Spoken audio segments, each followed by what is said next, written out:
Hey, what's going on, guys? So, as you can see, slightly different backgrounds, audio and camera setup. Been having some technical difficulties with my camera equipment, basically. But that's no excuse for me to not put out valuable stuff. Without further ado, I wanted to talk about an extremely important topic that so many people are absolutely clueless on, and that is their cost to acquire new clients. And more specifically, how do I actually know if I'm profitable or not? This is going to apply to either your own marketing or if you're, let's say, purchasing leads from like a lead vendor like Thumbtack, Angie Leads, etc. So tracking these numbers is extremely important because oftentimes when I'm speaking to people, they don't have a clear answer on what their cost to acquire a client is. Actually, when I ask people this, most often they'll be like, well, probably about like $25, like $25 to $30, about that range.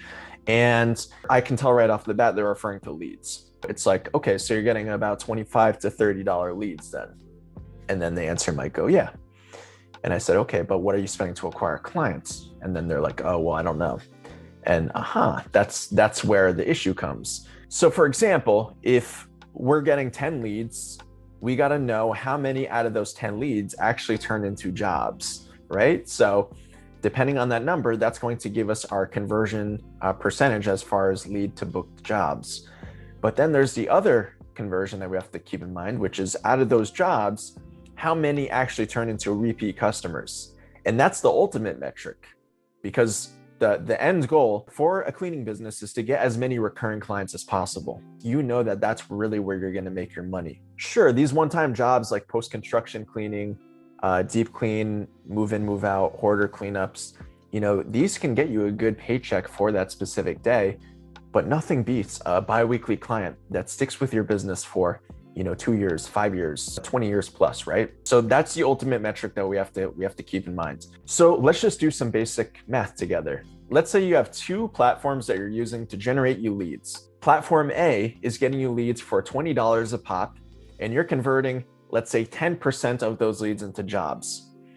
Now, let's say platform B is getting you leads for $50 a head, but you're converting 50% of those leads into jobs. Which platform is going to give you the cheapest acquisition cost? It's actually going to be platform B, the one that you're spending $50, because that means for every $100 you spend, you can realistically expect to get one job out of that. But if you look at the first platform where you're only spending $20 per lead, well, that means you would have to pay $200 just to get one job if you're converting 10% of those people. So spending more money on the front end with platform B, aka the $50 per lead option, is actually going to be more cost effective for your business. And this is where a lot of people just make that mistake of not really knowing what's actually going to be the profitable marketing network for them. Having this discussion about lead cost is completely irrelevant without considering what your actual conversion metrics look like. And again, let's take this one step further. Once those leads actually turn into jobs, what percentage of them are turning into recurring clients? Going back to this example of 10 homes, I just like the 10 figure because it's easy. For every 10 homes, how many of those 10 homes turn into recurring clients?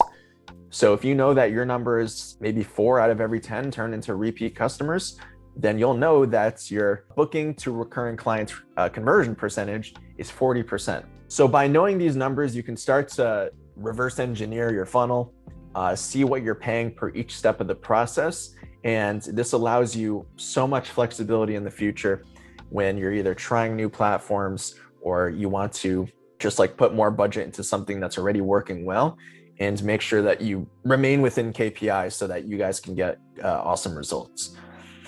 Anyways, guys, that's pretty much it as far as this topic goes. It's fairly simple. In theory, it's just difficult to actually implement because, one, a lot of people don't like numbers, including myself. I'm not a big numbers guy, but people are just a little bit uneducated as far as how this process works. So hopefully that was helpful to you guys. Let me know if you have any questions. You guys know what to do. Hit the button below to subscribe, and I'll catch you guys soon.